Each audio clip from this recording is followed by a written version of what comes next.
Hangar Bay 3 is a large portion for supplies. They call it the supply mountain. As a carrier, we're pretty lucky. We carry on board a lot of the stuff that's needed. We've got a lot of our fast-moving parts. We'll pull one of these down from the mountain, go back there into the jet shop, and they'll do what they need to fix it up and put it back on the bird.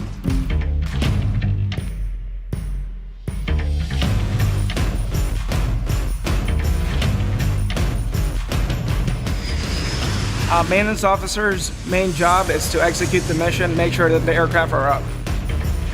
That deals with making sure that we have the right supplies, the right support equipment, the right personnel to fix the aircraft. We've got giant parts all the way from cockpit canopies to flaps and wings, stuff that might go down on a bird. As far as maintainers, we have approximately 300. We go from Work Center 110 over here, and they're the mechanics. We have the airframers, Work Center 120. We have the LSs who deal with supply. We have the AZs who deal with logs and records of the aircraft. We also have the AMEs who deal with ALSS, the PRs, parachute riggers. A lot of my job has to do with planning. We plan on the aircraft's maintenance about a year out.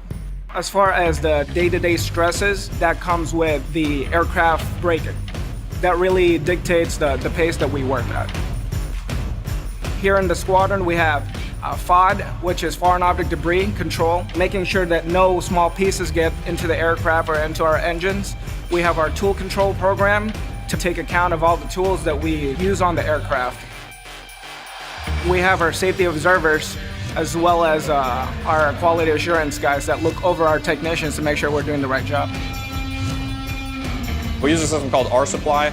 Our Supply is our inventory management system as well as our financial management system. It shows everything that we have on board, where it's at, how many we have. The most challenging part of what I do is just dealing with personalities, motivating your sailors to do the right thing, keeping them up to the task.